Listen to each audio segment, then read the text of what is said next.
자, 클래식 음악의 괴짜들, 우리가 오늘 글쓰기 합평하는 시간들입니다. 그래서 지난주에 여러분들이 클래식 음악의 괴짜들의 이 책의 형식을 기본으로라고 선생님이 얘기했었습니다. 그래서 여기 보면 지금 음악가, 바흐하고 모차르트하고 베토벤하고 슈만하고 브람스하고 스트라빈스키 여섯 사람의 일생과 그 사람의 에피소드, 일화, 그다음에 그 사람의 음악 세계, 이런 부분들이 소개되는 어떤 그런 방식이고, 이 저자가 또 뭐 여러분이 뭐 글의 특성을 봤는지 모르겠는데 나름 이렇게 유머러스하게 쓴다고. 물론 여러분들의 공감 가는 유머인지 모르겠지만 수യം 보기는 어쨌든 상당히 나름은 유머러스하게 유머를 섞어가면서 썼다고 봅니다. 그래서 어쨌든 뭐이 사람의 어떤 글의 형식이라던가 문체 이런 것들을 여러분들이 분석해서 그걸 바탕으로 쓰면 뭐 가장 높은 수준이고, 그렇지 않다 하더라도 여러분들이 뭐 여러분 수준의 여러분의 문체로 글을 쓰는 것도 별 큰 문제는 없다고 생각합니다. 어쨌든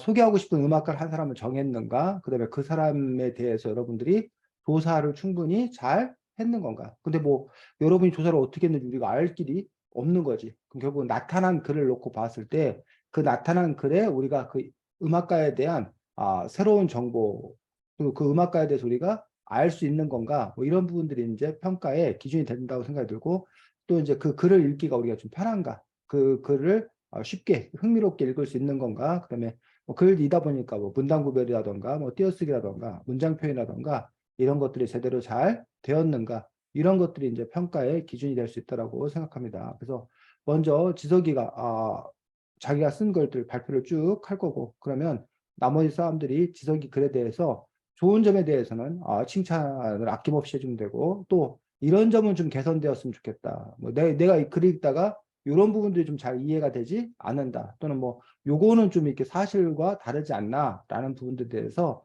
여러분들이 또 자유롭게 그 글들에 대해서 조언을 해주면 되겠습니다. 자, 아,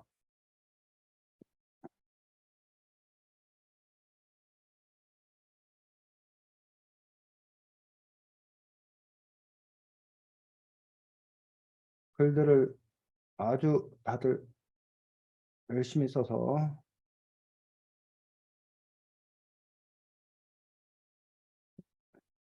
맞지? 하이든.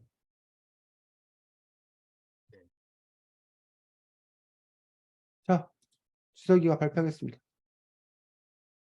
어, 음, 내가 소개할 작곡가는 1700년대의 작곡가 프란츠 요제프 하이든이다. 하이든은 모차르트, 베토벤과 같은 고전판 작곡가다. 그는 77세까지 살아가며 한 번도 음악을 손에서 놓은 적이 없다. 심지어 건강이 안 좋아졌을 때도 몸이 조금 나아지자마자 지휘를 하고 작곡을 하다가 연주실에서 쓰러졌다. 이렇게 음악에 바친 그의 일생을 훑어보도록 하자. 하이든의 일생. 하이든은 마차 수리공인 아버지와 하녀인 어머니 사이에서 누나를 둔 둘째로 태어났다. 하이든이 음악을 배우기 시작한 건 6살 때 일인데, 부모님이 하이든의 재능을 알아보고 음악교사에게 하이든을 보내 성악, 바이올린과 하프시코드 등을 배우게 했다. 그는 특히 노래를 잘했다고 한다. 변성기가 오기 전까지는 미성을 가지고 있어 성가대에서 소프라노 파트를 맡기도 했다. 그는 이렇게 성가대 활동을 하던 중 슈테판 성당의 음악감독 로이터를 만났다. 그는 하이든에게 오디션을 제안하고 물론 합격했. 빈으로 2주 후 제대로 음악 공부를 하기 시작했다. 하지만 지금까지 하이든이 한 음악 공부는 모두 악기 공부였지, 이후 그에게 명성을 가져다준 작곡은 아니었다. 그는 첫 작곡 수업을 이탈리아 작곡가인 니콜라 포르포라에게 받았다. 이후 하이든은 작곡가의 꿈을 고치고 제대로 작곡 공부를 하기 시작했다. 하이든이 처음으로 가진 안정된 직업은 모르친 백작 집안 소속 악장이었다. 그는 이 시기부터 교향곡을 쓰기 시작했다. 그러나 모르친 백작의 재정 상태가 악화되자 에스테르하지 가문으로 옮겨가 부악장으로 활동했다. 하이든은 이 집안에서 30년 가까이 있었고 고용주들을 위해 장르를 불문하고 수백 편의 곡을 작곡했다. 하지만 고용주였던 공장이 죽고 음악이 별 관심 없는 그 아들이 하이든의 고용주가 되었다. 공작의 아들이 음악에 투자를 줄이면서 하이든도 퇴직했다. 그는 잠시 영국에 가 큰 성공을 거둔 후 다시 벤으로 돌아와 작곡에 시간을 쏟기 시작했다. 이 시기에는 주로 종교 음악을 작곡했고 그 외에는 미사곡, 트럼펫 사전주 등 걸작 기획들도 많이 작곡했다. 하지만 70을 넘긴 그는 몸이 쇠약해졌다. 나중에 가서는 작곡마다 힘들 정도로 건강이 악화되었다. 심지어 하이든이 사망했다는 뜬금없는 조기까지 했다. 그는 연주실에서 쓰러져 5월 30일에 사망했다. 6살에 시작한 음악 연식이 70살 넘어서까지 계속된 것이다. 하이든은 하이든은 서양 음악의 주요 양식을 정립한 음악가였다. 그는 교향곡, 관현악곡, 현악 사중주, 피아노 삼중주, 피아노 소나타, 피아노곡, 그냥 피아노곡, 미사곡, 협주곡과 기타 다른 곡들을 합해서 약 750곡을 남겼다. 이 중에 가장 유명한 곡은 교향곡이다. 하이든은 교향곡의 아버지라고 불릴 만큼 수준 높은 교향곡을 많이 작곡했다. 하이든은 끊임없이 실험하고 새로운 것을 시도했으며 다른 음악가들과는 확실히 구분되는 독창성을 가지고 있었다. 그의 곡들은 슬프고 어두운 느낌, 밝은 느낌, 때로는 황당한 느낌 등 여러 가지 면을 보인다. 그 중에서도 가장 대중적인 것은 아마 유머러스하고 독특한 곡들일 것이다. 하이든의 곡들 중에서는 음악을 가지고 장난을 하는 듯한 곡이 많이 있다. 예를 들자면 하이든의 교향곡 60번에서는 모든 바이올린이 각현을 한 음전씩 낮춰서 조율한다. 그러다 마지막 악장에서 당혹스러워하면 음악 전체가 멈추고 바이올린이 다시 조율할 때까지 기다린다. 재미있게도 이 곡은 결혼식 날 긴장한 신랑을 표현한 곡이다. 또 교향곡 67번에는 바이올린 활의 나무 부분으로 연주한다. 교향곡 45번 고별에서는 연주자들이 연주 도중 하나둘씩 자리에서 일어나 퇴장한다. 하지만 이 중에서 가장 유명한 곡은 교향곡 94번 놀람일 것이다. 놀람 교향곡의 1악자가 2악자는 아주 느리고 조용하게 시작한다. 관객들이 지루해 잠이 오기 시작할 때쯤 갑자기 타악기를 비롯한 모든 악기가 깨지는 듯한 소리를 낸다. 물론 졸고 있던 관객들은 완전히 기겁한다. 하지만 하이든의 곡이 이렇게 유머러스한 곡만 있는 것은 절대 아니다. 그가 쓴 한편의 현악사중주 2악장에서는 제1바이올린이 한탄하는 듯한 선율을 쏟아내는데 가슴을 울리면서도 독특하다. 또 슬픔이라는 부제를 가진 고연곡도 있다. 그는 아름답고 장엄한 미사곡도 많이 작곡하였고 평화로운 종교음악도 그의 곡들 중 상당수를 차지한다. 하이든은 자신만의 개성을 가지고 있었다. 황당하던 슬프던 장엄하던 모든 곡에 그의 매력적인 개성이 묻어 있었다. 하이든에게 음악은 무엇이었을까? 생각에 그에게 음악이란 절대 질리지 않는 장난감인 것 같다. 아무리 주무리고 만져도 고장나거나 실증나지 않는 그런 장난감이라고 생각하면 된다.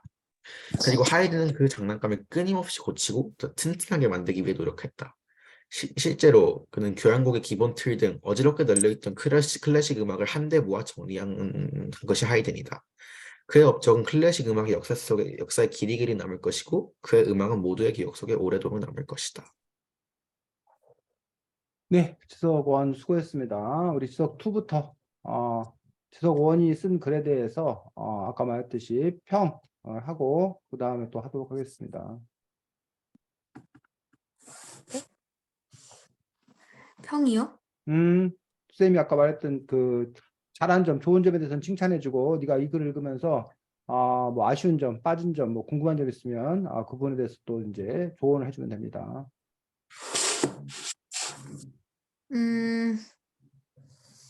일단은 자, 연결성이 좋았던 것 같아요. 뭐라고? 연결성이 좋았던 것 같아요. 연결성이 좋았다. 또 그리고 뭔가 단어 선택을 좀 잘한 것 같고.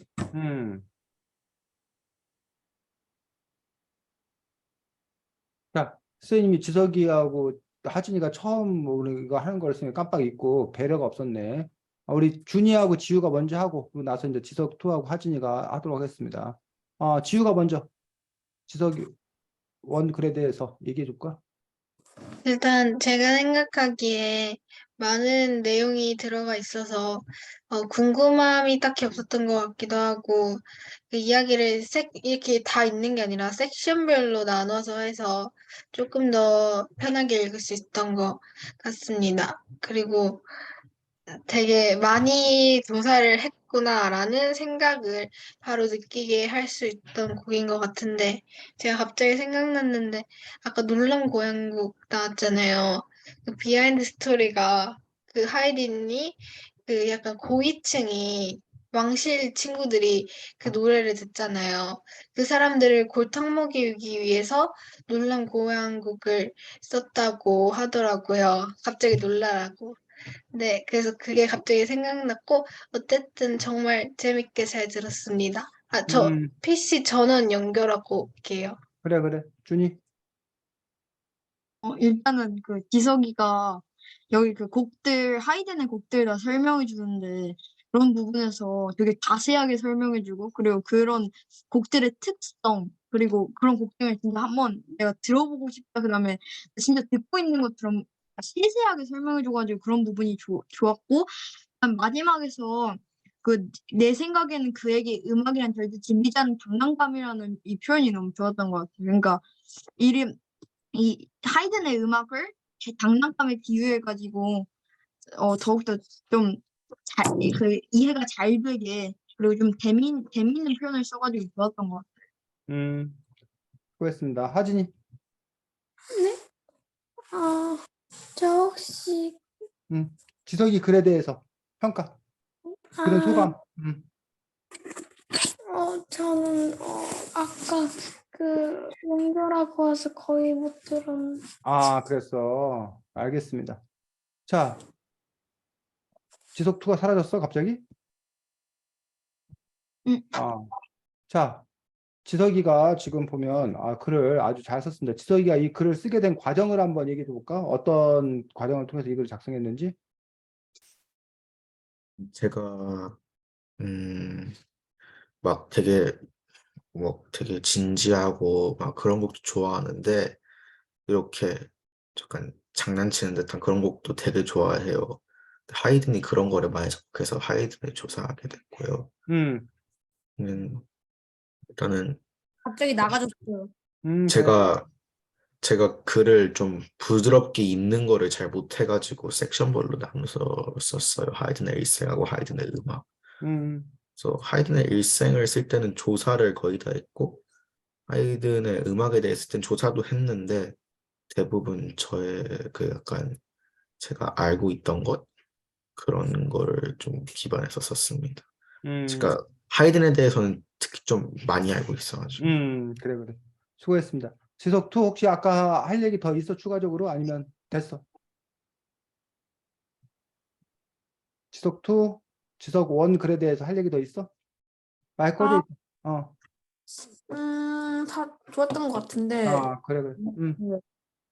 곡 설명이 너무 음. 뭐냐 그 장난치는 것들만 설명해줬어요. 자, 수고했습니다. 됐어요. 선생님이 지석이 글을 보면서 쌤도 많은 하이든에 관한 많은 이야기들을 배울 수 있게 되었고 특히 지석이 글에서 좋은 점들은 이렇게 그 하이든의 음악 세계에 대해서 아까 주인도 얘기했던데 구체적인 설명들이 있는 점들 뭐 이런 점들은 아주 좋은 부분이었다고 생각합니다. 자, 지도이 글 전체를 봤을 때 내가 소개할 작곡가는 뭐 하이든이다라고 이제 이야기하는 부분에서 이제 내가라고 시작한 어떤 그런 부분들. 그래서 어차피 이거 누가 쓰는 글이야? 내가 지석이가 쓰는 거기 때문에 이 내가라는 말 뭐해도 빠져도 상관없다는 거야. 그래서 내가 소개할 작곡가는 누구누구이다라는 글이 상당히 친절한 그런 설명이에요. 근데 동시에 보면은 또 너무 또 뭐한 얘기야? 당연한 어떤 그런 이야기. 그래서 이게 좀 고민이야. 친절하게 하려면 이렇게 쓰기 시작해야 돼. 근데 또 이 얘기는 또 뭐해도 빠져도 특별히 이제 별 문제가 없다는 얘기. 그냥 1700년대 작곡가 프란츠 하이드는 모차르트, 베토벤 같은 고전파 작곡가다 그러면 다른 사람들이 당연히 프란츠 요제프 하이든을 설명하는지 안단 말이지. 그러니까 그런 점에서 이제 알 수 있는 거를 굳이 그냥 안녕하세요 윤주석입니다라고 말하면 될 것을 안녕하세요 제 이름을 알려드리겠습니다. 저는 윤주석입니다.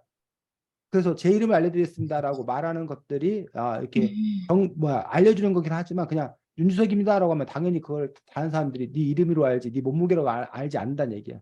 그렇기 때문에 굳이 그 정보를 주지 않아도 되는 거면 과감하게 뭐 해도 괜찮다? 생략해도 괜찮다. 뭐 쓰면 안 된다? 그건 아니야.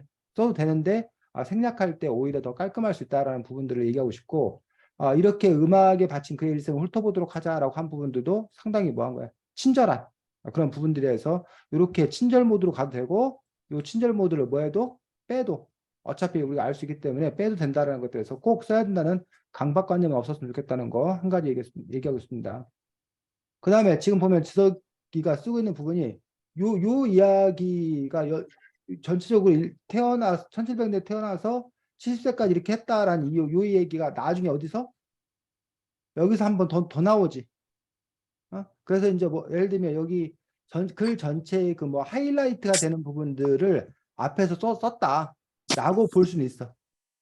근데 아니면 이제 그 뭐 중요한 부분들 이렇게 요약해줬다, 뭐 맛보기로 이렇게 보여줬다, 뭐 이런 어떤 그런 아니면 뭐 영화의 예고편으로 보여줬다라고 볼 수가 있는데 이렇게 시작하는 것도 하나의 방식이긴 합니다. 근데 이것도 이제 또 다른 관점에서 놓고 보면은 아까 뒤에 나오는 정보인데 굳이 네가 이 이야기를 요 앞에서 이렇게 꺼낼 필요가 과연 있겠는 건가? 라는 부분에서 그냥 이거 아예 이 부분 전체를 뭐 해도 이 부분 전체를 날려도 사실은 이 글 여기서부터 하이드는 마차수리공의 아버지 한양 어머니 사이 뭐 이렇게 시작을 해도 사실은 별 큰 차이가 없다는 거지. 정보라는 측면에서 놓고 보면 이해가? 그럼 차라리 네가 여기 부분들에서 그 여기 부분에서 아니면 이 전체 하이든의 일생에서 제일 하이라이트가 되는 그 부분들을 뽑아서 일화를 흥미를 주기 위해서 쓴다면 그건 괜찮아. 그럼 오히려 더 효과적일 수 있어. 그리고 나서 그의 인생 전체를 다시 돌아가는 어떤 그런 방식의 구성적인 어떤 그런 특성을 살릴 수 있는데 이 부분 같은 경우는 뭐 그런 것 같지는 않습니다. 어쨌든 그래서 이제 처음 시작을 어떻게 할 것인 건가라는 부분에 대해서 고민이 좀 필요하다라고 생각이 들고 자, 그다음에 이제 뭐 이렇게 섹션을 나눠서 쓴 것들 뭐 얼마든지 가능하고 아니면 아까 지석이 아주 겸손하게 글과 글을 연결하는 거에 대해서 이제 뭐 고민이 하는데 사실은 뭐 그 예성 훑어보도록 하자고 이렇게 하이든은 맞춰수리고 이렇게 하이든 예성이라는 거 빼고도 그냥 자연스레 넘어가는 거예요 사실은. 굳이 요 제목 안 달아줘도 근데 이제 소제목을 달아주면 아무래도 읽는 사람들이 편하게 읽을 수 있기 때문에 소제목은 달 수도 있고 안 달 수도 있고 그거는 이제 그 글의 어떤 그런 쓰는 그 개성에 따라 다른데 어쨌든 이 소제목을 중간중간에 달아주면 다른 사람들이 가독성 그 글을 더 읽기가 좀 이렇게 쉬워지기 때문에 소제목을 또 이렇게 달아주는 게 한때 유행이었어. 그런 스타일로 쓰는 사람도 있고 근데 이제 소제목을 달아주면 이렇게 달락달락 끊어지는 어떤 그런 느낌이기 때문에 그냥 긴 줄글로 쓰는 것도 오히려 더 흐름상 자연스럽다. 그 끊기는 느낌이 안 든다라고 또 이렇게 생각하는 부분도 있는데 사람 취향 따라 조금 달라. 그런 부분들이. 그래서 그건 쌤 생각에는 뭐 이렇게 개성의 문제다라고 생각이 듭니다. 자, 그래서 뭐 하이든이 어떠한 건가에 대해서 이야기를 잘 했어. 그는 특히 노래를 잘했다고 한다. 배우게 했다. 근데 여기서 보면 누나인 둘째로 태어났다. 태어났다고 한다가 아니라 태어났다고. 근데 여기서는 잘했다고 한다라고 여기 지금 뭐가 바뀌어? 시제. 너가 그 이야기하는 어떤 그런 부분들이 이거는 태어났다고 한다. 들은 이야기를 전하는 게 되는데 여기는 그냥 태어났다고 얘기하고 있는 그런 부분들에서 끝에 이제 서술 형태가 좀 이렇게 바뀌는 부분인데 맞기도 했다 뭐 이런 식으로 만났다 이런 식으로 되기 때문에 여기만 유독 잘했다고 한다라고 돼 있다라는 얘기예요. 인용처럼. 그냥 배우게 했다. 그는 특히 노래를 잘했다. 이렇게 해도 별 문제가 없을 거라는 얘기지. 그래서 이제 그 문투, 글투를 뭐 해라? 통일해라. 라는 얘기들 해주고 싶고 그 다음에 자, 여기 봐봐, 얘들아. 그는 이렇게 성가대 활동하던 중 슈페탄 성당의 음악 감독 노이터를 만났다. 그는 하이든에게 자, 여기 있는 그는하고 여기 있는 그는이 같은 그는이야, 다른 그는이야? 여기는 지금 하이든이야. 근데 여기는 누구야? 로이터야. 그래서 사실은 그게 로이터를 만났다 그는 하기 때문에 사실은 이렇게 문제는 없어. 문제는 없는데 다만 여기서 나오는 그는과 여기서 말하는 계속 나오는 그는이 계속 하이든을 얘기하는데 갑자기 여기서 그는이 노이터로 바꿔버리면 그 혼란스러울 수 있다는 거야. 그러니까 그런 점에서 이제 뭐 소소한 얘기지만 이러한 배려들을 하는 것들이 필요하다라고 생각이 들고 뭐 명설 가던 작곡은 아니었다. 그런 첫 작곡 수업을 뭐 이런 식으로 이제 이야기 이런 게 이제 자연스럽게 연결해 준 거예요. 이런 부분이 자연스럽게 연결하고 준이 뭐 그러면 이제 화장실 한 번만 갔다 와도 갔다 와. 되나요? 네. 그래서 악장이었다. 뭐 고향국을 쓰기 시작했고 지정사도 아까 이제 부역자 활동했고 뭐 30년가에서 뭐 잘 썼습니다. 그다음에 그는 잠시 연구회가 큰 성공을 거둔 후라고 이제 썼는데 잠시 연구회가 큰 성공을 거둔 다시 빈으로 돌아 작곡에 시간을 쏟기 시작했다 해서 이 큰 성공이 도대체 뭔지 그 잠시 연구에 가서 큰 성공을 어떻게 거뒀는지 해서 이걸 너는 그냥 이게 스킵하고 다음으로 넘어가 버렸는데 이게 이제 소소한 거면 문제가 없는데 큰 성공인데 이걸 왜 스킵했을까라는 부분에서 큰 성공의 내용이 뭘까라는 부분들에서 약간 좀 이렇게 의문이 들었던 것도 있고 그다음에 종교음악을 작곡했고 그 외에는 미사곡, 종교음악하고 미사곡이 뭐야? 미사곡 어떤 알아요? 약간 그 어떤 그 특정한 상황 같은 때 쓰는 거 아닌가요? 그래 미사곡이 여러분 여기 성당 다니는 사람 없어? 아, 네, 성당에서 쓰는 거. 아, 네. 성당에서 교회에서 우리가 보통 예배 드린다고 그러고 성당에서는 뭐 드린다고 그러냐면 미사 드린다고 그래 미사 드린다고. 아, 그 맞아요. 미사곡이면 미사 드릴 때 그렇죠. 쓰는 음악이지 않을까? 그러면 그게 종교음악일 것 같은데 종교음악 따로 그 외에 미사곡이라고 해가지고 그 부분에서 이게 과연 다른 거를 의미하는 건가? 미사곡 자체가 종교음악의 일부인지 아니면 선생님도 정확히 몰라서 그런 부분에서 이제 그 우리가 어휘를 쓸 때 정확한 어휘를 쓰는 것들이 이렇게 작품의 완성도, 글의 완성도를 높일 수 있다. 뭐 라는 부분들을 뭐 함께 얘기하고 싶습니다. 아, 살짝 헷갈렸어요. 그 아, 부분에서. 심리적으로 건강이 악화되었고 심지어 하이든이 사망했던 뜬소문이 돌기까지 했다. 그런 연쇄 쓰러져 5월 30일에 사망했다. 라고 되어 있는데 사망했다는 뭐 뜬소문이 돌기까지 했다. 건강이 악화되어서 사망했다는 뜬소문이 돌기까지 했다. 연쇄 쓰러져 5월 30일에 사망했다라고 하면 여기 이 부분도 사실은 좀 자연스럽지 않습니다. 왜냐하면 악화되고 결국 소문이 돌기까지 했는데 심지어 하여튼 사망했다는 뜬소문이 돌기까지 했다라고 하면 그 다음에 사람들은 어떤 내용이 올 거라고 그 예상하는 거야? 뜬소문이 돌았다. 사망했다는 뜬소문이 돌았다. 헛소문이 돌았다는 거잖아. 안 죽었다는. 안 죽었다라는 거지. 헛소문이 돌았다. 그건 헛소문이었다. 뜬소문이었다. 하지만 그는 여전히 활동 왕성하겠다. 뭐 이렇게 가야 할 거로 예상이 되는데 뜬소문이 돌기까지 했다. 쓰러져 죽었다. 이렇게 버리면 그럼 이게 소문이라고 말하기가 좀 뭐야? 어려운 뭐 이런 부분들 뭐 그 정도로 뭐 악화됐다라는 어떤 그런 의미로 받아들일 수 있겠는데 어떤 글의 연결상 조금 뭐야? 음 자연스럽지 쓰고. 않다. 그래서 굳이 이 이야기가 필요했겠는 건가라는 부분들, 그 부분들이 좀 이렇게 아쉬운 어떤 그런 부분도 있다라고 생각이 들고, 하지만 뭐 연주실에서 어쨌든 그래서 그 계속되었다 이걸 강조해 쓴 부분들은 좋은 부분이라고 생각합니다. 그다음에 하이든이 음악가로서 어떤 의미가 있는 건가에 대해서 잘 쓰고 있고, 뭐 하이든의 음악 세계에 대해서 얘기하고 있는데 여기 문단이 여기까지가 이제 보통 한 문단으로 지금 쓰고 있는데 문단이 너무 길어 기본적으로. 그래서 문단을 나눠주는 경우 두 가지 경우야. 하나는 내용적으로 바뀌었을 때, 또 하나는 문장이 보통 한 네다섯 문장이 넘어가면 같은 내용이라도 바꿔주면 돼. 선생님이 그 맨날 짜장면 짬뽕 그거에게 비유하는데 짜장면 짬뽕을 한 그릇에 주진 않는다는 얘기야. 그 섞이면 안 되니까. 그럼 최소한 짬짜면도 뭐해? 칸막이 해가지고 짜장면 짬뽕 따로 주잖아. 그런데 그래서 당연히 그 문단 구별은 다른 내용이면 당연히 문단이 구별돼야 돼. 근데 짜장면만 있어도 짜장면이 너무 많으면 넘치면 한 그릇에 주지 말고 두 그릇에 줘야 된다고. 그런 것처럼 같은 내용이라 하더라도 너무 글이 넘치면 나눠주고 당연히 다른 내용이면 잘라주고. 그래서 여기 지금 보면 여기 교향곡을 많이 작곡했다고 되어 있고 하이든이 뭐 끊임없이 실험하고 뭐 이런 식의 얘기를 했기 때문에 하이든의 곡풍에 관한 얘기 때문에 여기서 차라리 뭐야 내용적으로 끊어주는 게 오히려 더 낫지 않을까라고 생각이 들어서 그런 식으로 이제 여기 보면 문단들이 전반적으로 너무 뭐해 길어. 결말적으로 너무 길기 때문에 여기다 또 교향곡 45번 여기 이런 식으로 해서 여기도 60 결혼 표현한 곡이다 하고 뭐 이런 식으로 여기서 또 하나 뭐 해서 끌어주는 것도 괜찮고 여기는 한 문장밖에 없기 때문에 자연스럽게 연결해서 이제 한다던가 아니면 이제 여기까지 계속 같이 연결해주고 하지만 이 중에서 가장 하고 여기서 이제 우리가 바꿔준다던가 해서 적당한 부분에서 어쨌든 뭐 같이 이제 그 장난치는 곡이 많다는 것들에 대한 거기 때문에 같은 내용이긴 하지만 이렇게 문단을 이렇게 구별해주는 어떤 그런 부분들이 필요하다고 생각이 들고 그 다음에 아까 그 지우가 얘기했던 그 부분들 지덕이도 알고 있었어? 무슨 귀족들을 뭐 놀래켜줄 목적으로 예, 알고 놀람게 하는 있었습니다. 아? 네, 알고 있었습니다. 그러면 이제 이건 자기 선택의 문제야. 그러니까 여러 썰이 있는 거야.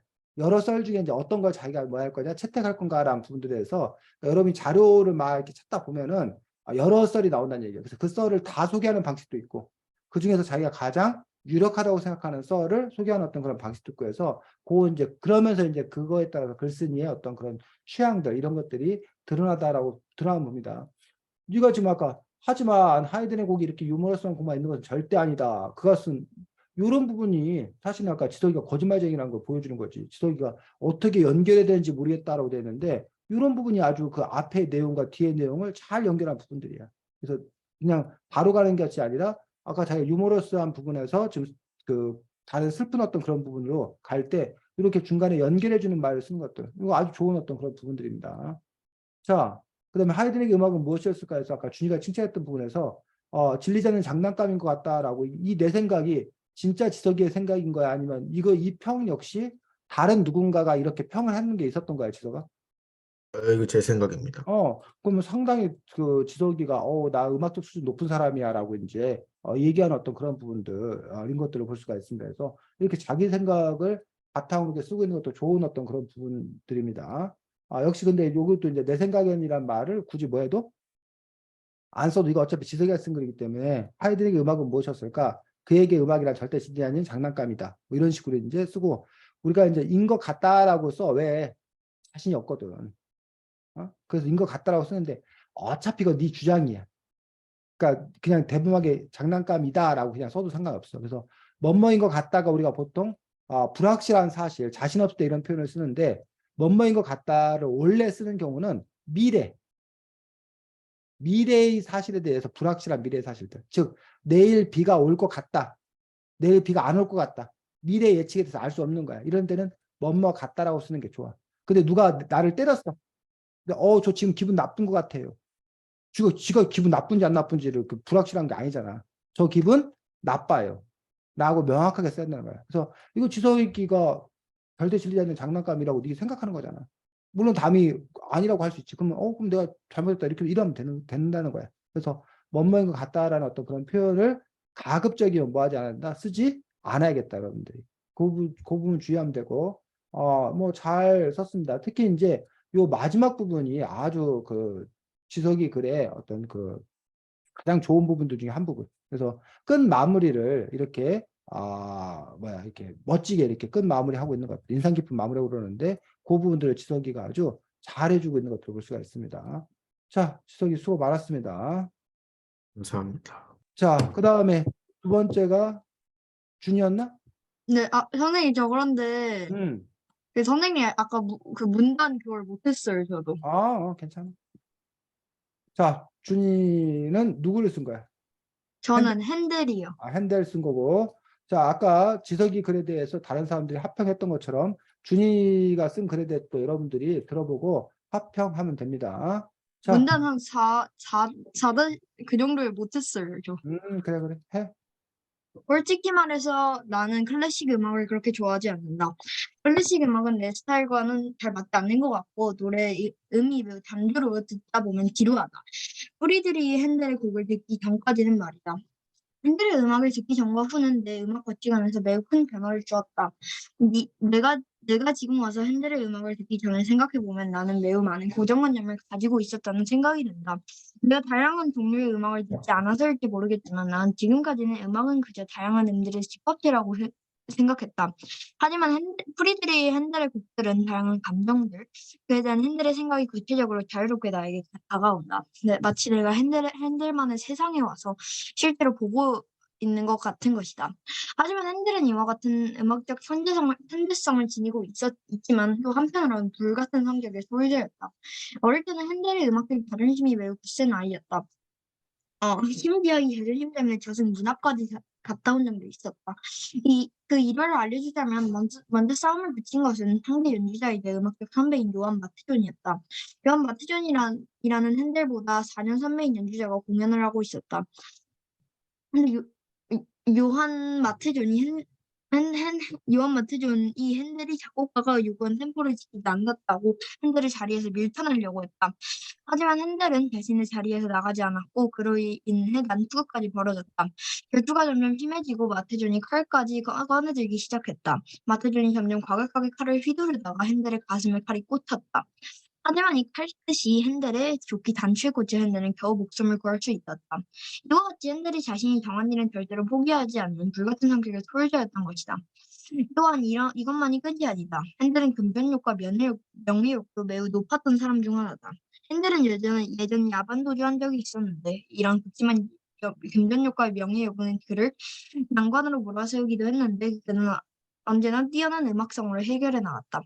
이런 불같고 무서운 핸델이 지금 핸델의 음악이 클래식 음악을 대표하는 대표작 중에 하나라는 것을 알게 된다면 핸델은 많이 놀라지 않을까? 핸델의 음악은 기존의 틀에 구속되지 않은 자유로움과 다양한 색채를 지니는 것이 특징이다. 핸델은 대중들에게 많은 사랑을 받았기 때문에 많은 나라를 오고 가는 삶을 살았다. 자유로운 삶이 음악에 반영되어 이런 음악의 형태가 나온 것이 아닐까 생각이 든다. 만약 핸델의 음악을 듣고 싶다면 선택지는 매우 많다. 좋은 음악을 매우 많이 작곡했기 때문에 어떤 음악을 선택해도 후회하지 않을 것이다.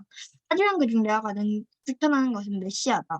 메시아는 3부로 이루어져 있는데 모두 다 예수의 생애에 대한 이야기다.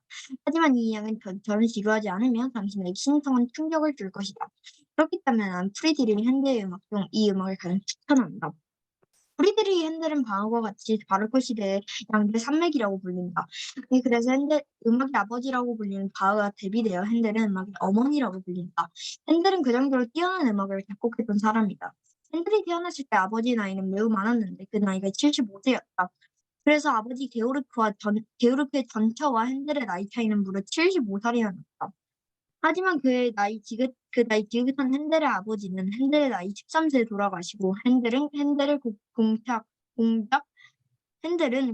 공작 아돌프 차우에게 그 능력을 인정받아 유명 오르가니스트인 프리드리히 빌헬름 차우의 문화에 들어가게 된다. 또한 핸델은 아버지가 돌아가시기 2년 전에 베를린 궁전에 찾아가 프랑스 음악과 이탈리아 음악을 배우기도 했다.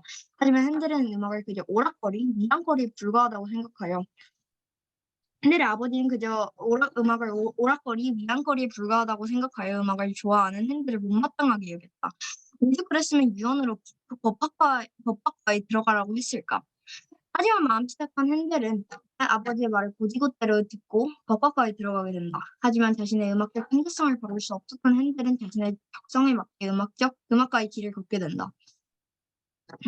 핸델은 1703년부터 진정한 음악 생활을 시작하게 되는데 그 시발점이 오르가니스트의 거장 디트리히 북스테우데를 만나게 된 것이다.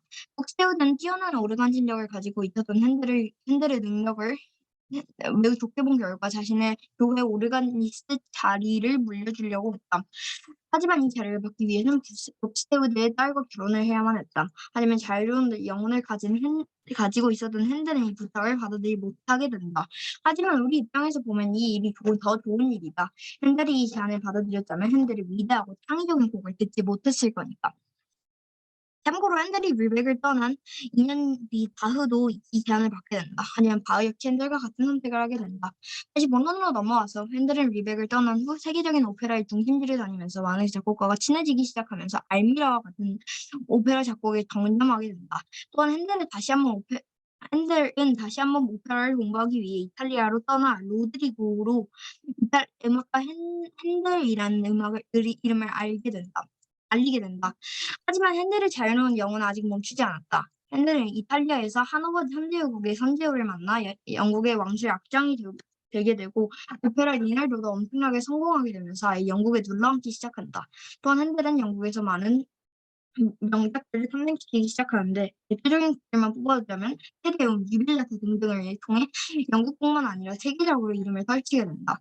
또한 핸델이 영국에 정착한 다음 많은 작곡가들이 영국에 오면서 오페라 악단은 물론 음악 아카데미도 설립되게 된다. 핸델은 이 왕실 음악 아카데미에 들어가 라다미스토 외 4개의 작품을 작곡하면서 핸델의 오페라 인생에서 가장 화려한 황금기를 맞게 된다. 하지만 이 국가는 왕실 아카데미에도 금이 가기 시작하는데 그 이유는 그저 경쟁자 관계인 두 작곡가 때문에 시작되었다. 두 작곡가가 워낙 둘 다 인기가 많다 보니까 팬끼리 싸움이 심해진 것이다.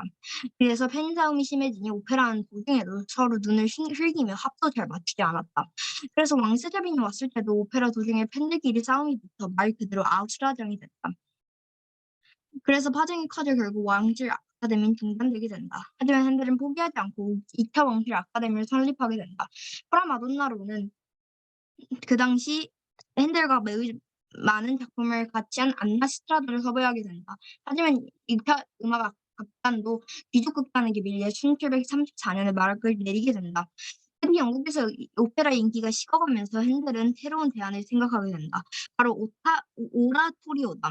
오라토리오는 도덕적 내용의 가사를 바탕으로 만든 대규모 악곡이다. 핸델은 오라토리오를 통해 핸델의 인생 작품인 메시아를 만들게 된다. 또한 핸델은 그 뒤 수상음악과 기악음악을 만들어 세계적으로 엄청난 인기를 불어일으키게 된다. 하지만 운이 연속적으로 따라오는 불운도 연속적으로 따라오는 법. 핸델의 말년에 위에 말한 것처럼 같이 정말 핸델의 인생이 가장 핸델의 인생의 가장 힘든 순간이었다. 먼저 독일에서 연주를 하고 돌아오는 길에 큰 마차 사고를 당했다. 그 일로 인해 핸델의 몸은 성취하는 데가 없었고 핸델도 매우 우울해진 시기였다고 한다. 하지만 여기서 끝이 아니었다. 여기서 한쪽 눈이 백내장에 걸려 한쪽 눈이 실명되게 되었고 의사가 수술 중 큰 실수를 저지르는 바람에 다른 쪽 눈도 실명되게 된다. 하지만 핸델은 이런 불운 속에서도 포기하지 않고 작곡을 진행한다. 몸도 성취한데 과도하게 작곡을 해서일까? 핸델은 두 눈을 실명한 뒤 8년 뒤에 생을 마감하게 된다. 프리드리히 핸델의 삶이란 정말 파란만장한 삶이었다. 어려움도 많았고 그랬다니 기쁨도 많았다. 프리드리히 핸델은 지금은 현실에 존재하지 않지만 그의 음악은 여전히 우리 곁에서 음악으로서 우리를 도와주고 있다. 뛰어난 작곡가이자 뛰어난 연주자이던 프리드리히 핸델. 과연 그는 정녕 우리에게 고작 작곡가일 뿐일까? 네, 아유, 수고 많았습니다. 우리 하진이부터. 그 장점 말하면 되는 거예요? 뭐 장점을 얘기하면 되고 또 내가 봤을 때 아쉬운 점, 고쳐야 될 점 있으면 고쳐야 될 점 얘기해도 되고. 되게 생생하게 글을 쓴 것 같아서.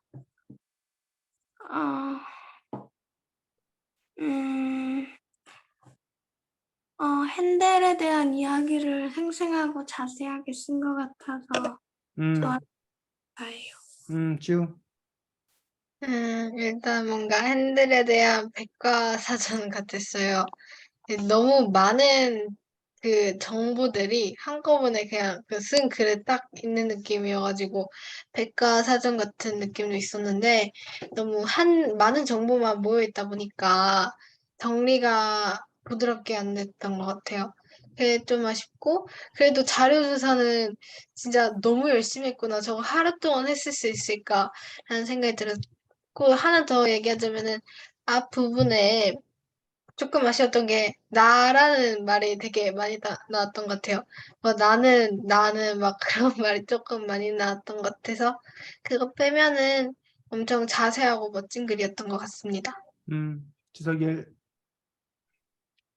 일단은 그 클래식 음악의 작곡가들의 책이랑 그 형식이 거의 완전히 똑같은 것 같아요. 그 에피소드가 나오고 음악이 가는 게 나오고 그 일생이 나오고 그런 점이 좋았고 또 맨 처음 부분에 자신의 생각을 쓴 것도 되게 좋은 것 같아요. 그런데 몇몇 문장에서 약간 같은 말이 반복되는 살짝 말을 내려주세요.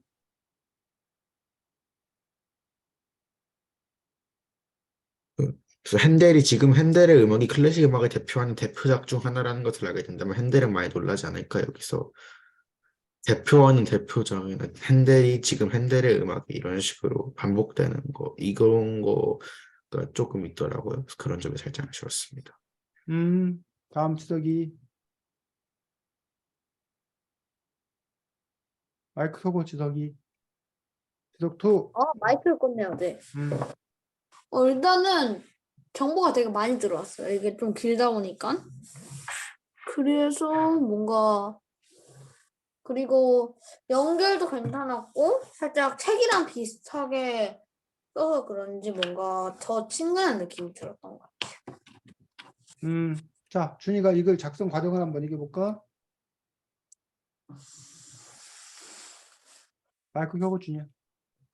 일단 그 핸델을 정한 이유는 일단 제가 그거 하려고 뭐 위대한 작곡가들을 쳐봤는데 핸델이 있는 거예요. 저한테 익숙하기도 하고 그래가지고 그걸 선택하게 되었고 그다음 그래가지고 핸델의 음악을 한번 메시아가 핸델의 음악 중 가장 유명하다고 해가지고 음, 메시아를 들어봤는데 그게 그러니까 종교적 음악이에요.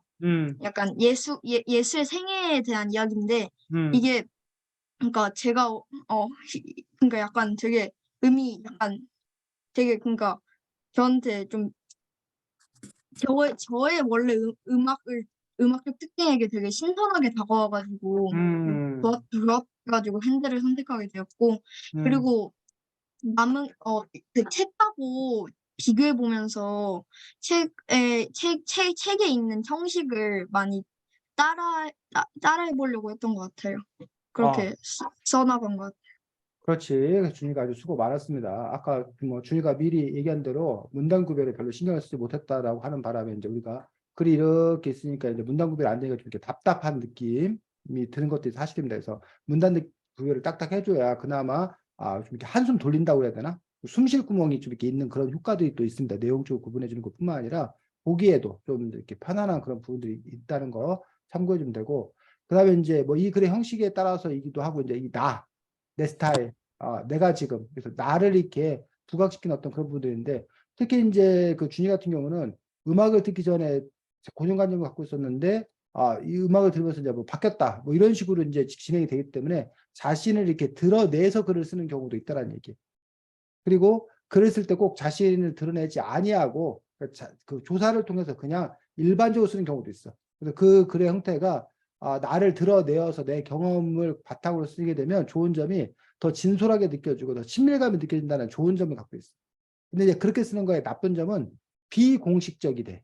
그러니까 공식적인 글이 아니라 그냥 이렇게 사적인 뭐 이런 느낌이 좀 들어서 좀 글이 가벼워진 어떤 그런 부분이 있어. 그렇기 때문에 이제 그 상황에 따라서 가볍고 친밀하고 뭐 이렇게 갈 때는 내 얘기를 이렇게 털어놓는 어떤 그런 방식으로 쓰는 것들이 더 효과적이고, 좀 더 이제 공식적이고 좀 더 이렇게 신뢰성 있게 주는 그런 부분들에서 그것들을 내 얘기다 하더라도 그것들을 일반화시켜서 쓰는 어떤 그런 방식들로도 가능하다는 거야. 그래서 뭐 이게 뭐 많은 학생들은 많은 학생들은 클래식보다 요즘 아이돌 음악을 더 좋아한다.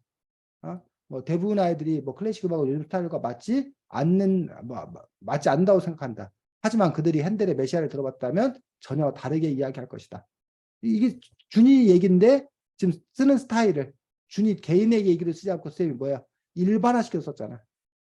지금 그 두 차이를 알겠어? 그러니까 같은 내용인데 쓰는 스타일을 좀 이렇게 달리 쓰는 어떤 그런 부분이 갖고 있는 장단점이 있더라는 거야. 그렇게 쓸 수 있어야겠다 생각이 들고, 핸델에 대해서 이제 뭐 열심히 이렇게 쓰고 있는 것들을 볼 수가 있습니다. 뭐 좋습니다. 뭐 자존심 때문에 저도 문학까지 갔다 왔다라고 얘기해서, 그러면 여기 또 이제 핸델이 얼마나 자존심이 센 인물인 건가라는 부분에서 그 자존심 얘기를 이렇게 쭉 해야 되는데, 여기서 보면 핸델이 자신이 정한 일을 절대 포기하지 않는 불같은 성격, 얘가 불같은 성격의 소유자여서 보다는 쌤이 지금 이 글을 읽어보면 마태존이라는 사람이 좀 이상한 사람이네. 이 사람이 오히려 성격이 불같네. 그러니까는 이 사람이 뭐 말 안 된다고 막 칼까지 뿌려서 찌르고 막 이러면 마태존이 오히려 문제고, 핸델은 오히려 이 글만 보면 오히려 핸델은 뭐가 되는 거야? 피해자가 되는 거 아니야? 지금 이 글의 느낌은? 근데 여기서 보면 핸델이 불같은 성격의 소유자였다면 오히려 핸델이 찔렀어야지. 오히려 불같은 성격의 소유자였으면. 그렇지 않아? 네. 네. 그렇게 받아들였거든. 그래서 그런 점에서 이제 네가 어떤 면을 부각시킨다고 한다라면, 그러면 불같은 성격의 소유자였으면 이 사람이 정말 불같은 성격의 소유자였기 때문에 그런 일을 저질렀다. 이렇게 가야 되는 거야. 그리고 아까 오히려 네가 요 같은 경우는 불같은 성격의 소유자라기보다는 자기의 고집이 센, 아니면 뭐 죽음 앞에 목숨 앞에서도 뭐하지 않는, 자기의 뜻을 꺾지 않는 고집도 있다. 굴복하지 않는. 뭐 이런 부분이라고 오히려 강조한다면 요 일화가 이제 그 나타내는 게 뭘 나타내는 건지 알 수가 있겠지. 그, 네. 그 나타내려고 하는 바와 일화가 함께 이제 맞았더라면 더 좋았을 거다라고 생각합니다. 그다음에 야반 도주한 적도 있었는데 김준혁과 명예훈 글을 난관을 몰아서기도 했는데 음악 소리가 났다라고 돼 있는데, 여기 부분은 도대체 야반도주한 적은 왜 야반도주를 했고 그게 금전욕과 명예욕하고 도대체 무슨 상관이 있는지라는 부분에 대해서 사실 알 수가 없게 되어 있는 그런 부분들을 볼 수가 있기 때문에 이 부분에 대해서 사실은 조금 더 보충 설명이 좀 더 필요하지 않을까라고 생각이 들고 아까 지석원이 잘 지었겠지. 그래서 음악을 뭐 대표하는 대표자 이런 식으로 짧은 핸델이 지금 핸델 음악 이런 식으로 같은 단어가 연속해서 쓰는 내가 나는 뭐 이런 식으로 해서 그 글 안에 너무 이렇게 비슷비슷한 단어가 반복되는 것들은 좀 글을 산만하고 어지럽게 만듭니다. 그런 점에서 좀 더 이제 절제된, 정제된 그런 글들을 쓰는 것들도 준이가 한번 그런 스타일로 쓰는 것들도 노력해 보는 것들이 필요하지 않을까 싶습니다. 뭐 나머지 얘기들 다들 음악에 대해서 이야기 뭐 잘 썼고 바로크 시대 양대 산맥이라고 해서 뭐 음악의 어머니라고 불린다고 얘기했고 그다음에 여기 보면 핸델 테나트 아버지 나이는 매우 많아서 75세고 75세 됐다. 13세에 돌아가셨다고 했거든. 돌아가셨다고 했는데 이 다음에 가서는 또 뭐야? 아버지 돌아가신 2년 전 베를린 국립사가 그다음에 아버지가 또 뭐 음악 하는 거 밴드를 못마땅하겠다 이런 식으로 되면은 물론 이제 돌아가신 2년 전 얘기를 했어. 근데 여기서는 돌아가셨다고 해놓고서는 또 여기서는 뭐야? 못마땅히 얘기했다라고 하면은 좀 이렇게 헷갈려. 물론 이 안에 내용적으로 네가 틀린 게 없어. 돌아가시는 얘기 썼기 때문에. 근데 이제 전체적인 어떤 그런 배치라는 점에서 혼돈이 오지 않도록 이 순서를 좀 이렇게 바꿔주는 것들이 더 낫지 않나라고 생각을 합니다. 그다음에 뭐 북스테어들을 만나서 뭐 그 얘기들을 이렇게 쭉 하고 있는 거고 이제 이런 일화를 쓴 것들에 대해서 이런 일화를 왜 썼는 건가 이런 일화를 통해서 네가 나타내고자 하는 게 무엇인 건가라는 부분들. 그래서 결국 이제 취사 선택. 그래서 물론 이제 우리가 글을 길게 쓸 때는 모든 일화를 다 소개할 수도 있는데 네가 어떤 일화를 소개한다 했을 때는 이 일화를 통해서 핸델의 어떤 점을 보여주고 싶었는지 그것들이 그 목적성이 좀 더 이제 분명해야 된다고 생각하는데 요 사람의 그 딸과 결혼하지 않은 어떤 그런 이야기들이 통해서 뭘 얘기하려고 하는지가 사실 좀 이렇게 명확하지 않은 부분도 좀 있었습니다. 그래서 뭐 다시 본론 넘어와서라고 이제 얘기하게 되고 친해지게 되었다. 그래서 이탈리아 뭐 쭉 이제 해서 그다음에 여기서부터 이제 뭘로 드는 거야? 음악 세계. 그다음에 여기 보니까 그 경쟁적 관계는 두 작곡가 때문에 시작됐다는데 이 두 작곡가가 누군 거야? 핸델 한 사람은 핸델인 거 알겠어. 나머지 한 사람 누군 거야? 그러니까 여기 그 왕실 오페라 악단의 그 유명한 어떤 그러니까 그 사람 얘기가 빠진 상태에서 두 작곡가 때문에 시작됐다 이런 식으로 되면은 사람들이 어리둥절하게 된다는 거지. 그런 부분들에 대해서 좀 더 치밀하게 갔으면 더 좋겠다고 생각이 들고 뭐 오라토리에 관해서 또 이렇게 설명을 또 잘 쓰고 있고 그 뒤 수상음악과 기악음악을 만들어 세계적으로 수상음악이 혹시 뭐야? 선생님 잘 몰라서. 수상음악이 그러니까 어. 그 유명한 그러니까 그러니까 그 신분적으로 지위가 높은 사람들을 위해 가지고 물 위에서 연주를 하는 물 위에서 하는 물, 거지. 물 숫자 써가지고 그래. 그래서 그 부분에 대해서 이제 준이가 알고 있는데 수행 같은 잘 모른다는 얘기지. 그럴 때 네가 이제 준이가 가로 열고 옆에다 설명을 써준다던가 아니면 아까 여기처럼 그 오라토리오는 도덕적 내용 가설을 봤더니 완전 대기막국이다 이렇게 네가 소개를 해준 것처럼 설명을 써준다던가 아니면 우리가 각주라고 그래가지고 여기 번호 1번 붙이고 그 글 밑에다가 이렇게 써준다던가 그런 식으로 해서 이렇게 낯선 단어 이런 것들에 대해서는 보충 설명 이런 것들도 좀 필요하다라고 생각을 합니다. 네. 그리고 마지막에 가서 역시 준이가 마무리도 역시 잘 하고 있는 것 좀 좋은 점이라고 생각합니다. 수고했습니다. 네. 자, 다음에 지석이 수 보겠습니다. 저는 살짝 문제까지 따왔었거든요. 음, 할게요. 음. 만일 우리가 1848년 여름에 런던의 작은 음악회에서 쇼팽과 마주친다면 어떨까? 그 당시에 우리는 태어나지도 않았으니 이러한 일은 불가능하지만 만약 그런 일이 일어난다면 우리는 쇼팽을 보고 무언가 이상한 사람이라고 생각할 것이다. 연주회가 끝나고 여러 사람에게 둘러싸여 있는 젊은 20, 30대 사람이 다리를 떨며 여러 사람의 부축으로 간신히 마차에 오르는 모습을 볼 수 있을 것이니까요.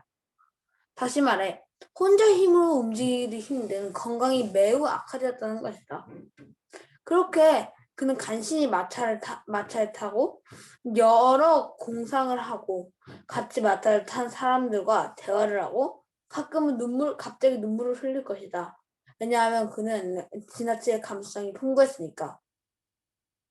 그렇게 그의 숙소까지 따라가면 그는 간병인과 같이 하루를 생활하며 힘겹게 지내고 있을 것이다. 그는 모든 일을 간병인과 같이 할 것이다. 그의 간병인은 식사도 도와주고 2층에 올라가는 것도 부축해주고 그가 침대에 있을 때는 간호도 해주고 어쩌면 화장실에도 같이 가줄 수도 있을 것이다. 그는 런던 시내 한복판에서 진기한 일상을 보낼 것이다. 그가 우리를 본다면 그는 우리를 무시하거나 아니면 친절하게 왜 왔냐고 물을 것이다. 그는 우리가 음악회가 끝나고 자기를 따라왔다는 사실을 알지 못할 것이다. 아까 말한 것처럼 그는 자신의 외투 단추를 풀 힘도 없었기 때문이다. 피아니스트를 대표하는 피아니스트가 손가락 힘이 없어 자신의 외투 단추도 풀지경이라면 그의 마음이 상상이 가는가? 이 글을 읽으면서 다음 페이지를 보려고 페이지를 넘기거나 내릴 수 없는 것이 얼마나 답답한지 상상해보라. 더구나 쇼팽은 피아니스트였다. 쇼팽의 눈을 자세히 들여다보면 그의 눈에는 의욕이 없고 열정이 전혀 보이지 않을 것이다. 그가 다시 열정을 되찾을 수 있게 해주려면 그에게 우리가 온 미래에서는 폴란드가 독립을 하였다는 말을 기뜸해주기만 해도 쇼팽은 충분한 활기를 되찾을 것이다. 그리고 그는 다시 영감이 돌아온 듯 피아노로 달려갈 것이다. 많은 사람들은 쇼팽의 연주를 듣고 싶어 한다. 쇼팽은 평소에 살롱에서 연주를 많이 했기에 쇼팽의 연주를 들을 수 있는 사람은 한 번에 30명 채 되지 않았고 그래야 사람들은 그의 음악에 열광하였다. 그는 성격이 내향적이지만 친구들은 많았다. 그러한 친구들 또한 대다수가 피아니스트였고 대부분의 친구들과 사이가 좋았다.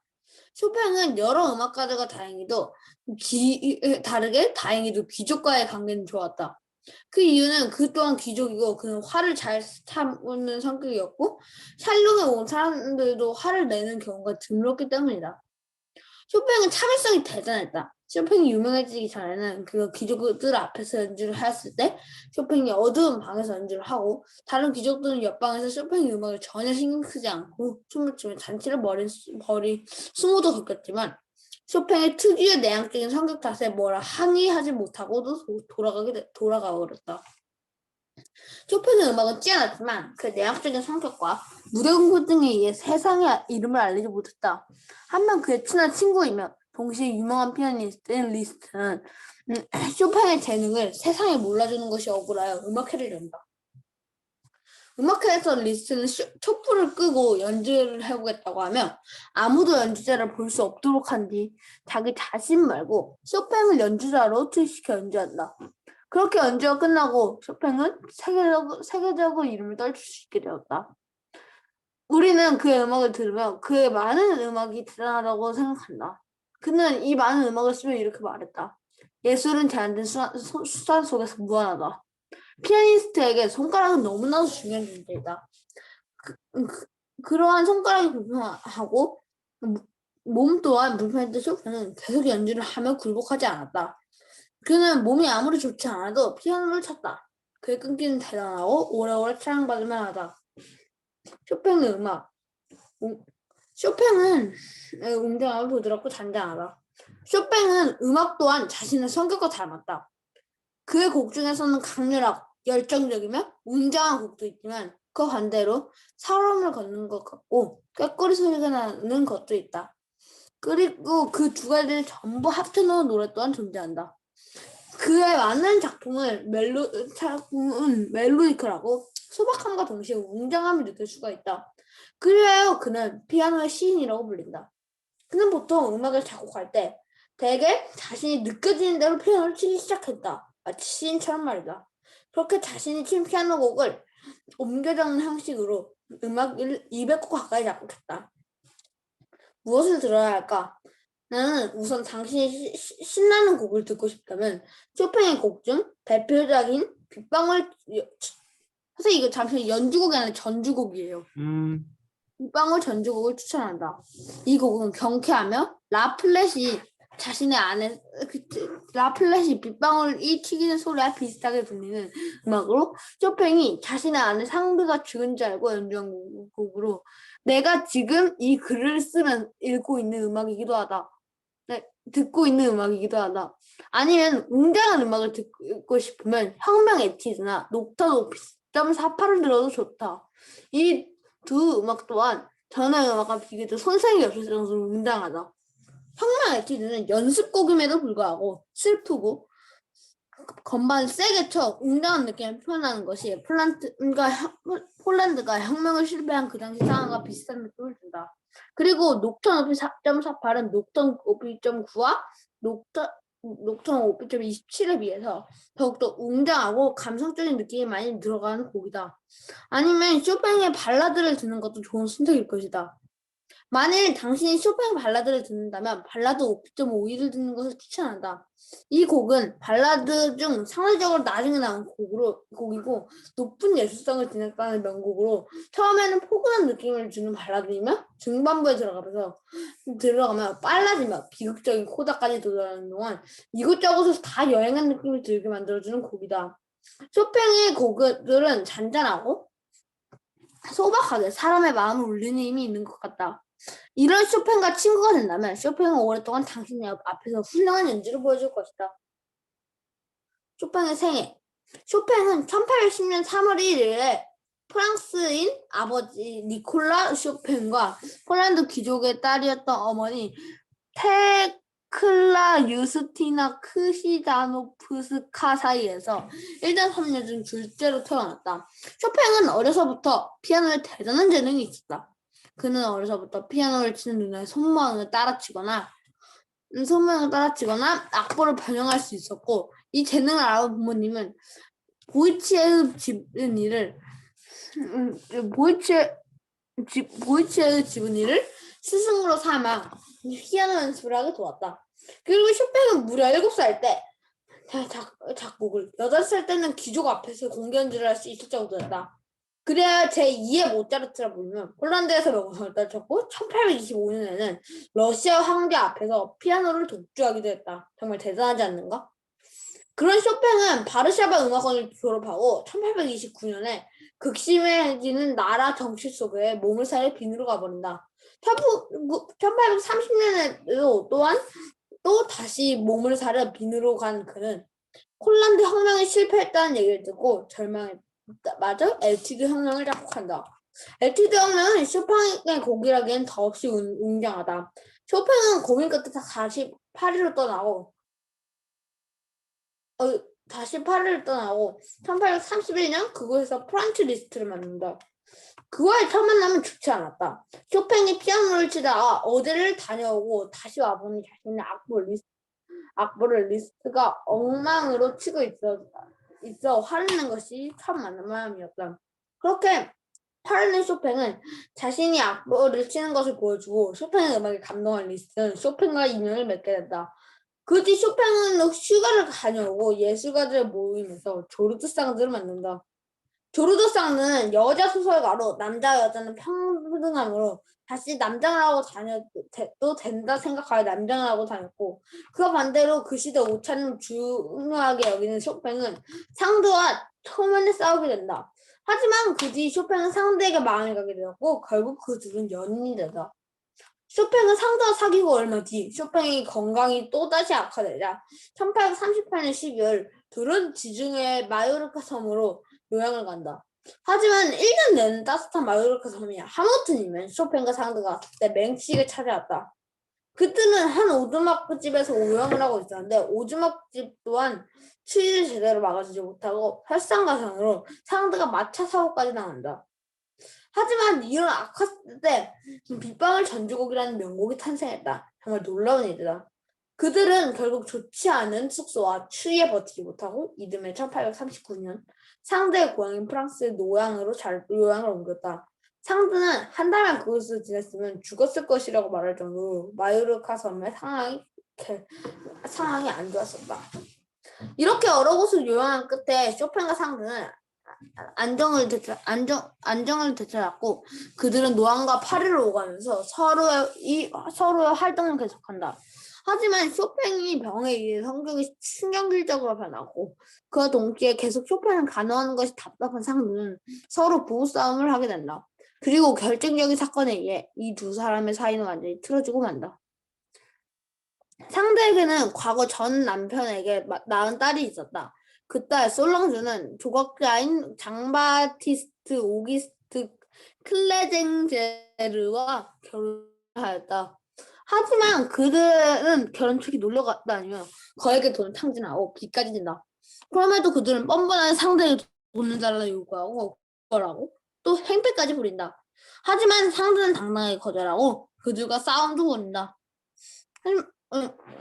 나 여기 살짝 잘렸는데 솔랑주 부부 그렇게 솔랑주 부부는 결국 쫓겨나고 만다. 하지만 그들은 돌아나가는 길에 일반 마차로는 파리까지 갈 수 없었다. 왜냐하면 솔랑주는 임신 중이었기 때문이다. 솔랑주 부부는 이 일을 상대에게 말하기는 힘들어 쇼팽에게 고급 마차를 빌려달라고 간청한다. 쇼팽은 그 당시 몸이 안 좋아 유황 중에서 상주와 솔랑주가 쌓였다는 사실을 알 리가 없었다. 그래야 쇼팽은 쿨하게 허락하고 쇼팽과 상드 사이에 금이 가기 시작한다. 결국 이 소식을 들은 상드는 쇼팽이 솔랑주 부부에 서고 자신을 버렸다는 배신감에 쇼팽을 욕하는 장문의 편지를 쇼팽에게 보내고 쇼팽과 나오는 이야기를 모두 태운 뒤에 떠난다. 그리하여 그들의 관계는 틀어지고 만다. 훗날 현재 쇼팽의 집을 조사해보니 상도와는 반대로 그녀와 나누었던 편지 또한 모두 가지고 있었지만 그 장문의 편지는 존재하지 않았다. 대신 그 편지를 본 쇼팽의 친구들이 편지가 문학적으로 재밌다는 평만 남아있을 뿐이다. 상드가 떠나고 쇼팽은 파리에서 의 입지가 좁아진과 동시에 경제적 상황도 어려워지는 설상가상의 상황이 발생한다. 결국 쇼팽은 돈을 벌기 위해 영국으로 떠난다. 하지만 쇼팽은 영국에서는 힘없는 무명 피아니스트였고 많은 굴욕을 당하게 된다. 그는 그곳에서 마지막 공개 연주인 폴란드인 자신 연주회에서 연주를 하고 다시 파리로 돌아온다.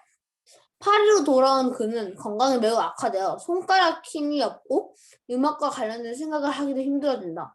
결국 쇼팽은 자신이 가지고 있는 시간이 많지 않음을 느끼고 죽기 직전에 소나타를 듣고 싶다며 소나타를 듣고 나의 어머니, 라는 유언을 남기며 40세의 짧은 나이로 위대한 여러 곡을 창작하고 마지막까지 조국에 충성한 위대한 음악가 쇼팽은 생을 마감한다. 그는 살아있는 동안에 200여 곡을 만들었고 그중 170가지의 피아노 곡을 만들었다. 그의 죽음에 많은 사람이 애도하고 그의 장례식에는 모차르트 레퀴엠이 연주되었고 그의 묘비에는 폴란드의 흙이 뿌려졌다. 그의 몸은 프랑스에 묻혔지만 그의 유언에 따라 그의 심장만은 폴란드에 묻히게 된다.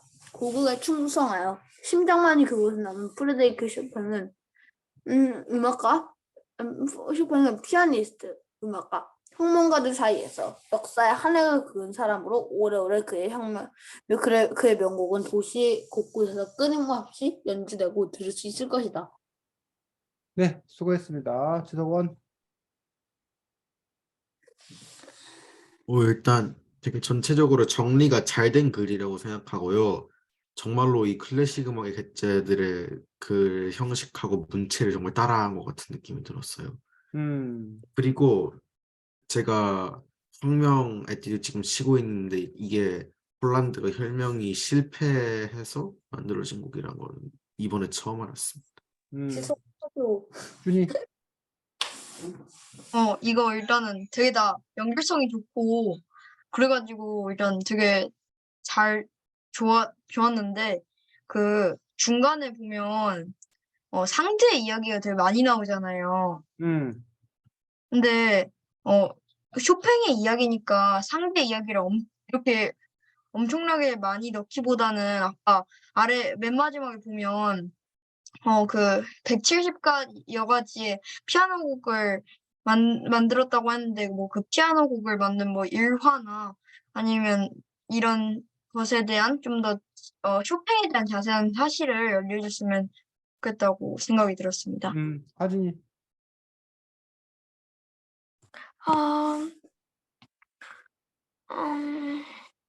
어, 문장의 연결성이 좋았던 것 같다. 음, 그리고 음, 창의적이어서. 끝. 지우. 그거 우리 개짜들 그 책을 많이 참고한 것 같아가지고 음. 많이 익숙했고 앞에 부분에 이 책처럼 좀 주의를 끌어서 흥미를 유발할 수 있도록 한 점이 정말 좋은 장점이었던 것 같아요. 자, 지서가 이 글을 쓰는데 얼마나 시간을 투자한 거야, 도대체? 저요? 음, 15시간 정도밖에 안 했어요. 어휴, 야, 훌륭합니다. 자, 그 지석이가 지금 여러분들이 평가한 것들이 다 좋은 평가 잘했다고 생각합니다. 지석이가 어쨌든 이 글의 그 형식을 따서 그 문체로 이렇게 쓸 수 있는 어떤 그런 능력들을 보여준 것들 아주 좋은 어떤 그런 점이고 해서 그러고 나서 이제 여러분들이 그렇게도 쓸 수 있고 또 이제 지석이 자기만의 어떤 그런 문체로 나중에는 또 쓸 수 있으면 된다고 생각하는데 어쨌든 이 작가의 어떤 그런 문체를 분석해서 그걸 따라서 흉내내서 이렇게 쓸 수 있다는 것들도 사실 상당히 중요한 어떤 그런 능력이고 습작, 그 공부하는 데 어떤 필요한 어떤 그런 부분들입니다. 선생님은 준이가 얘기한 부분들이 상당히 공감이 가는 부분들이 있습니다. 그래서 글들을 잘 썼는데 쇼팽의 생애에서 어느 부분을 부각시킬 건가라는 부분에서 그 쌍드 이야기를 쓰는 것까지는 괜찮아. 왜? 쇼팽의 뭐이기 때문에 연인이기 때문에 거기까지는 별 문제가 없다고 생각하는데 근데 이제 그 누구야? 쌍드 말고 누구지? 전당포에 나온 딸 하나, 솔랑주? 솔랑주 얘기를 뭘 그렇게 열심히 하는 건가라는 부분들에 대해서, 물론 이제 쌍두와 헤어지게 된 어떤 그런 그 과정을 쓰기 때문에 필요한 부분도 있는데, 어쨌든 이 부분의 비중이 너무, 상대적으로 너무 좀 이렇게 큰 것 아닌가 싶어가지고, 이제, 그건 물론 이제 그 지석이의 판단일 텐데, 어느 부분에 더 이제 부각시키고 어느 부분을 더 집중할 건가라는 부분들에 대해서, 그런 또 판단은 또 이렇게 필요하다라고 생각을 합니다. 자, 지석이 말해. 그거 그냥 쇼팽 얘기 들어보니까 음, 되게 쌍들을 좋아해가지고 나중에 쌍들랑 헤어지고 나서는 음악적 생각이 아무것도 안 나서 글을 한 개도 못 썼대요. 그래. 그래서 그 부분이 그래서 중요하다고 판단했기 때문에 그렇게 한 거라서 뭐 그 의미가 있다고 생각합니다.